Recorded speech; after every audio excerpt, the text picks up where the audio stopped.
शांति 8 दिसंबर 2020 बाबा के महावाक्य।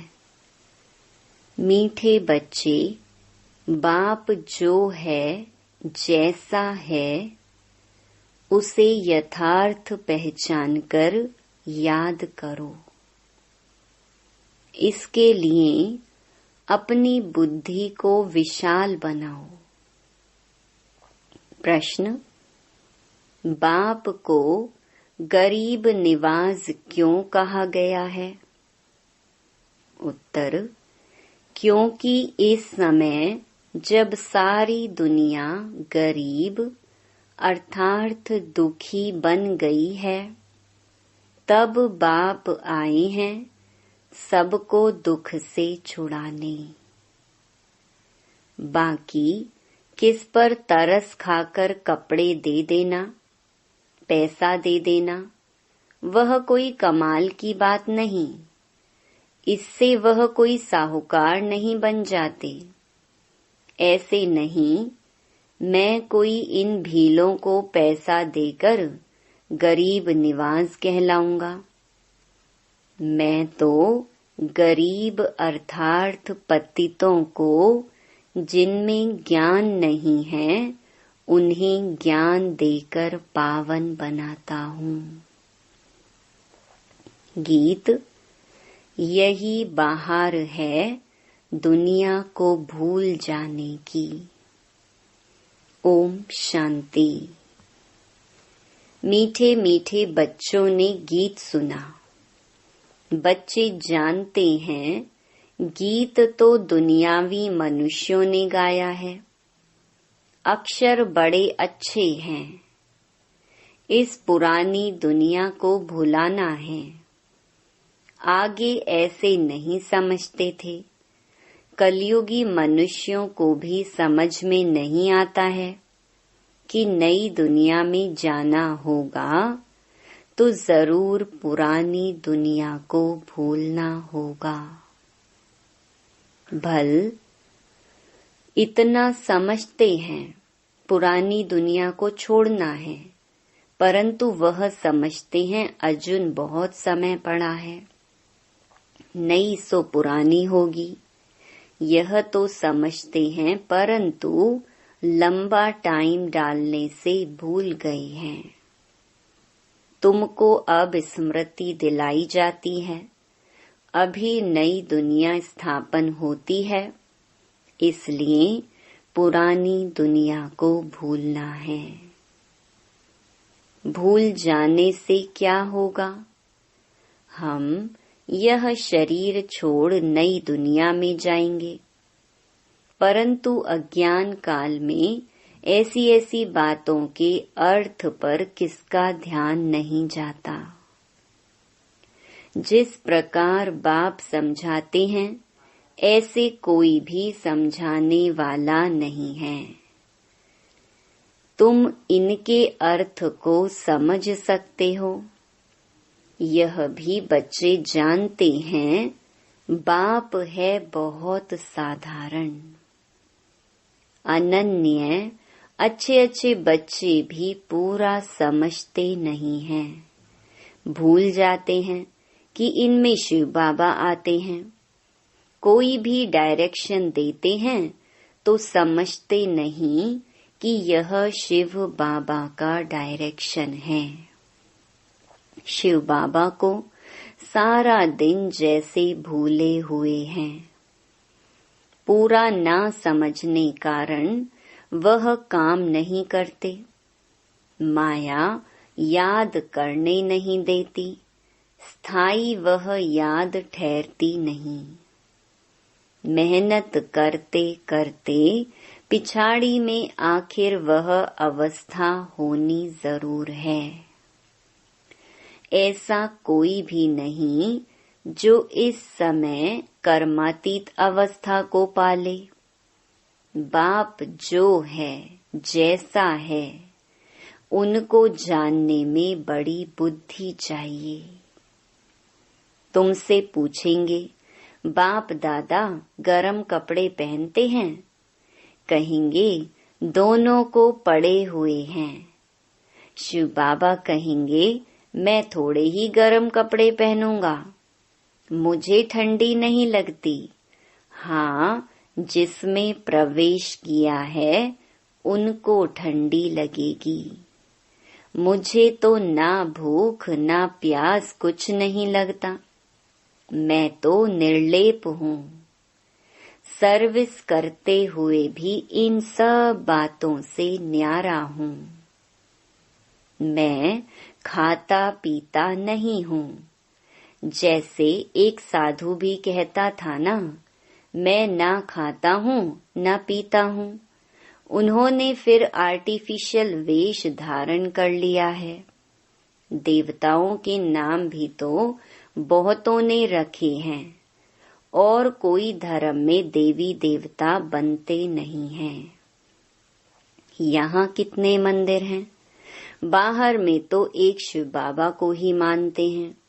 बुद्धि भी कहती है फादर तो एक होता है, फादर से ही वर्षा मिलता है।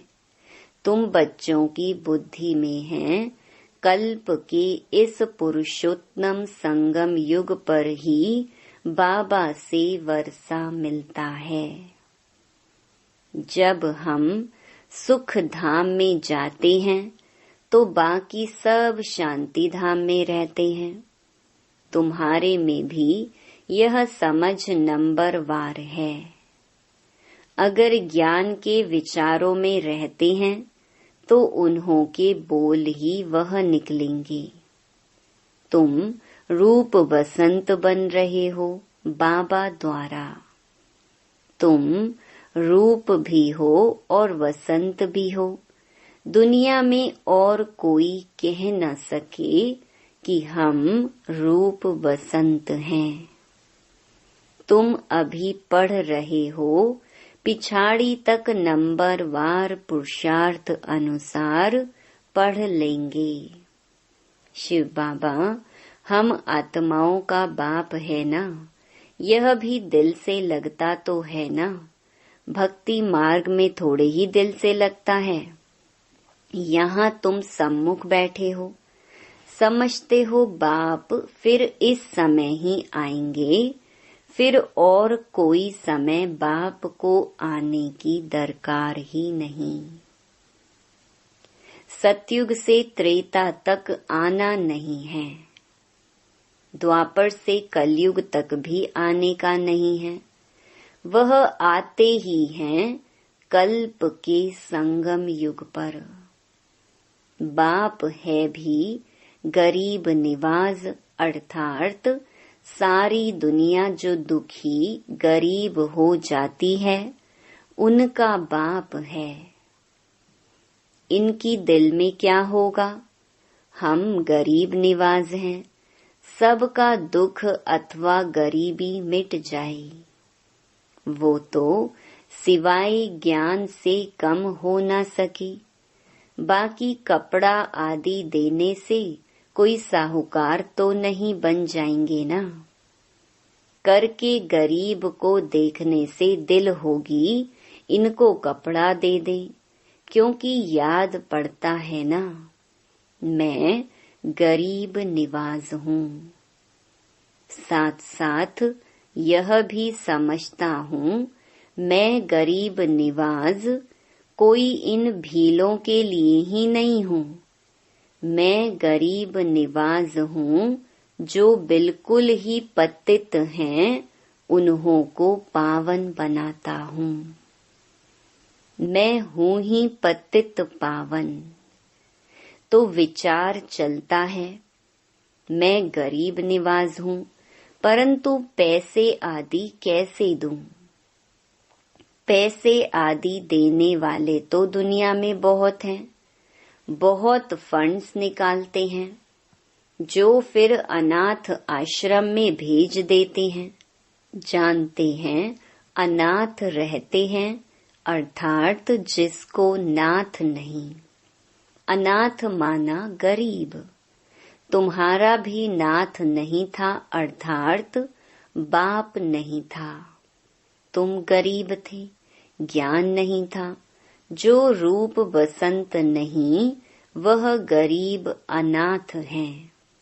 जो रूप बसंत हैं उनको सनाथ कहा जाता है। सनाथ साहूकार को, अनाथ गरीब को कहा जाता है। तुम्हारी बुद्धि में है सब गरीब हैं, कुछ उन्हों को दे देवे। बाप गरीब निवाज है तो कहेंगे ऐसी चीजें देवें जिससे सदा के लिए साहूकार बन जाएं। बाकी यह कपड़ा आदि देना तो कॉमन बात है, उनमें हम क्यों पड़े। हम तो उनको अनाथ से सनाथ बना देवें। बल कितना भी कोई पदमपति है, परंतु वह भी सब अल्पकाल के लिए हैं। यह है ही अनाथों की दुनिया। भल पैसे वाले हैं, वह भी अल्पकाल के लिए। वहाँ हैं सदैव सनाथ। वहाँ ऐसे कर्म नहीं कूटते। यहाँ कितने गरीब हैं, जिनको धन है उन्हों को तो अपना नशा चढ़ता रहता है। हम स्वर्ग में हैं, परंतु है नहीं। यह तुम जानते हो। इस समय कोई भी मनुष्य सनाथ नहीं है, सब अनाथ हैं। यह पैसे आदि तो सब मिट्टी में मिल जाने वाले हैं। मनुष्य समझते हैं हमारे पास इतना धन है जो पुत्र पोत्रे खाते रहेंगे, परंपरा चलता रहेगा, परंतु ऐसे चलना नहीं है। यह तो सब विनाश हो जाएगा। इसलिए तुमको इस सारी पुरानी दुनिया से वैराग्य है। तुम जानते हो नई दुनिया को स्वर्ग, पुरानी दुनिया को नरक कहा जाता है। हमको बाबा नई दुनिया के लिए साहूकार बना रहे हैं। यह पुरानी दुनिया तो खत्म हो जानी है। बाप कितना साहूकार बनाते हैं। यह लक्ष्मी नारायण साहूकार कैसे बने? क्या कोई साहूकार से वर्षा मिला व लड़ाई की? जैसे दूसरे राज गद्दी पाते हैं, क्या ऐसे राज गद्दी पाई? व कर्मों अनुसार यह धन मिला। बाप का कर्म सिखलाना तो बिल्कुल ही न्यारा है। कर्म अकर्म विकर्म अक्षर भी क्लियर है ना। शास्त्रों में कुछ अक्षर हैं, आटे में नमक जितने रह जाते हैं। कहाँ इतने करोड़ मनुष्य, बाकी 9 लाख रहते हैं। 1/4% भी नहीं हुआ, तो इसको कहा जाता है आटे में नमक। दुनिया सारी विनाश हो जाती है। बहुत थोड़े संगम युग में रहते हैं। कोई पहले से शरीर छोड़ जाते हैं, वह फिर रिसीव करेंगे। जैसे मुगली बच्ची थी, अच्छी थी, तो जन्म बिल्कुल अच्छे घर में लिया होगा। नंबरवार सुख में ही जन्म लेते हैं। सुख तो उनको देखना है, थोड़ा दुख भी देखना है। कर्मातीत अवस्था तो किसकी हुई नहीं है। जन्म बड़े सुखी घर में जाकर लेंगे। ऐसे मत समझो यहाँ कोई सुखी घर है नहीं। बहुत परिवार ऐसे अच्छे होते हैं, बात मत पूछो।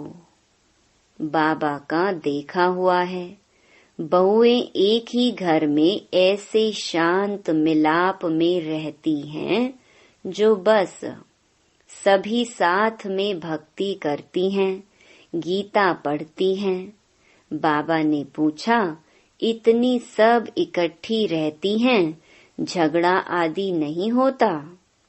बोला, हमारे पास तो स्वर्ग है। हम सभी इकट्ठे रहते हैं, कभी लड़ते झगड़ते नहीं हैं, शांत में रहते हैं। कहते हैं यहाँ तो जैसे स्वर्ग है, तो जरूर स्वर्ग पास्ट हो गया है, तब कहने में आता है ना कि यहाँ तो जैसे स्वर्ग लगा पड़ा है। परंतु यहाँ तो बहुतों का स्वभाव स्वर्गवासी बनने का दिखाई नहीं देता।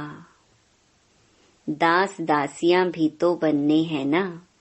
यह राजधानी स्थापन होती है। बाकी जो ब्राह्मण बनते हैं वह दैवी घराने में आने वाले हैं, परंतु नंबरवार हैं।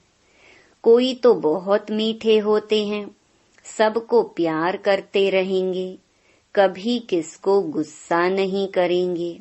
गुस्सा करने से दुख होता है। जो मनसा वाचा कर्मणा किसको दुख ही देते रहते हैं, उनको कहा जाता है दुखी आत्मा। जैसे पुण्य आत्मा पाप आत्मा कहते हैं ना। शरीर का नाम लेते हैं क्या? वास्तव में आत्मा ही बनती है। सब पाप आत्माएं भी एक जैसी नहीं होती हैं। पुण्य आत्मा भी सब एक जैसी नहीं होती, नंबरवार पुरुषार्थ अनुसार होते हैं। स्टूडेंट खुद समझते होंगे ना कि हमारे कैरेक्टर्स अवस्था कैसी है, हम कैसे चलते हैं। सबको मीठा बोलते हैं, कोई कुछ कहे हम उल्टा सुल्टा जवाब तो नहीं देते हैं। बाबा को कई बच्चे कहते हैं बच्चों पर गुस्सा आ जाता है। बाबा कहते हैं जितना हो सके प्यार से काम लो। छोटे बच्चे को सुधारने के लिए कान से पकड़ते हैं, कृष्ण के लिए दिखाते हैं ना, उनको ओखली से बांधा। यह भी यहाँ की बात है।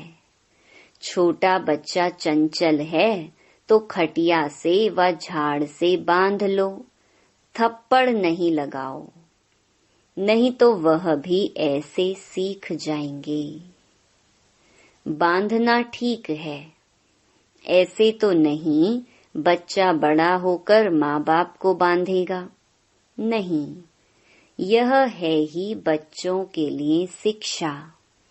बिल्कुल तंग करें तो कान से पकड़ सकते हो। कई बच्चे एकदम नाक में दम कर देते हैं। निर्मोही भी बनना चाहिए। यह तो तुम समझते हो, हमको यह लक्ष्मी नारायण बनना है। एम ऑब्जेक्ट सामने खड़ी है। कितनी ऊंची एम ऑब्जेक्ट है। पढ़ाने वाला भी हाईएस्ट है ना। श्री कृष्ण की महिमा कितनी गाते हैं। सर्व गुण संपन्न 16 कला संपन्न। अब तुम बच्चे जानते हो हम वह बन रहे हैं। तुम यहाँ आए ही हो यह बनने के लिए। तुम्हारी यह सच्ची सत्य नारायण की कथा है ही नर से नारायण बनने की। अमर कथा है अमरपुरी जाने की। कोई सन्यासी आदि इन बातों को नहीं जानते। कोई भी मनुष्य मात्र को ज्ञान का सागर व पतित पावन नहीं कहेंगे। जबकि सारी सृष्टि ही पतित है, तो हम पतित पावन किसको कहें। यहाँ कोई पुण्य आत्मा हो न सके। बाप समझाते हैं यह दुनिया पतित है। श्री कृष्ण है अव्वल नंबर। उनको भी भगवान नहीं कह सकते। जन्म मरण रहित एक ही निराकार बाप है। गाया जाता है शिव परमात्माए नमः। ब्रह्मा विष्णु शंकर को देवता कह फिर शिव को परमात्मा कहते हैं, तो शिव सबसे ऊपर हुआ ना, वह है सबका बाप। वर्षा भी बाप से मिलना है। सर्वव्यापी कहने से वर्षा नहीं मिलता है। बाप स्वर्ग की स्थापना करने वाला है, तो जरूर स्वर्ग का ही वर्षा देंगे। यह लक्ष्मी नारायण है नंबर 1। पढ़ाई से यह पद पाया। भारत का प्राचीन योग क्यों नहीं मशहूर होगा, जिससे मनुष्य विश्व का मालिक बनते हैं, उसको कहते हैं सहज योग, सहज ज्ञान। है भी बहुत सहज। एक ही जन्म के पुरुषार्थ से कितनी प्राप्ति हो जाती है। भक्ति मार्ग में तो जन्म बाई जन्म ठोकरें खाते आए, मिलता तो कुछ भी नहीं। यह तो एक ही जन्म में मिलता है, इसलिए सहज कहा जाता है। सेकंड में जीवन मुक्ति कहा जाता है। आजकल तो देखो कैसे कैसे इन्वेंशन निकालते रहते हैं। साइंस का भी वंडर है, साइलेंस का भी वंडर देखो कैसा है। वह सब कितना देखने में आता है। यहाँ कुछ नहीं है। तुम शांति में बैठे हो, नौकरी आदि भी करते हो, हथ काटे और आत्मा की दिल यार तरफ। आशिक माशूक भी गाए हुए है ना, वह एक दो की शक्ल पर आशिक होते हैं।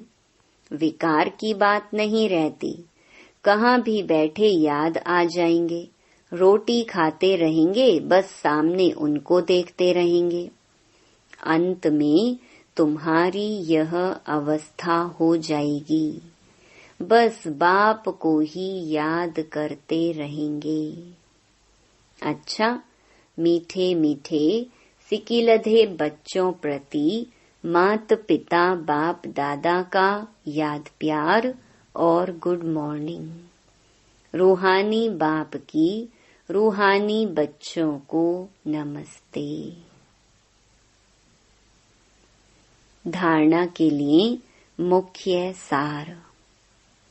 पहला, रूप बसंत बन, मुख से सदा सुखदाई बोल बोलने हैं। दुखदाई नहीं बनना है। ज्ञान के विचारों में रहना है। मुख से ज्ञान रतन ही निकालने हैं। दूसरा, निर्मोही बनना है। हरेक से प्यार से काम लेना है, गुस्सा नहीं करना है। अनाथ को सनाथ बनाने की सेवा करनी है। वरदान, अपवित्रता के नाम निशान को भी समाप्त कर हिज होलीनेस का टाइटल प्राप्त करने वाले होली हंस भव। जैसे हंस कभी भी कंकड़ नहीं चुगते, रतन धारण करते हैं, ऐसे होली हंस किसी के अवगुण अर्थात कंकड़ को धारण नहीं करते। वे व्यर्थ और समर्थ को अलग कर व्यर्थ को छोड़ देते हैं, समर्थ को अपना लेते हैं। ऐसे होली हंस ही पवित्र शुद्ध आत्माएं हैं। उनका आहार व्यवहार सब शुद्ध होता है। जब अशुद्धि अर्थात अपवित्रता का नाम निशान भी समाप्त हो जाए, तब भविष्य में हिज होलीनेस का टाइटल प्राप्त हो।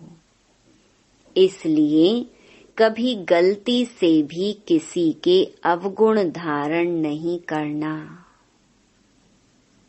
स्लोगन: सर्वंश त्यागी वह है जो पुराने स्वभाव संस्कार के वंश का भी त्याग करता है। ओम शांति।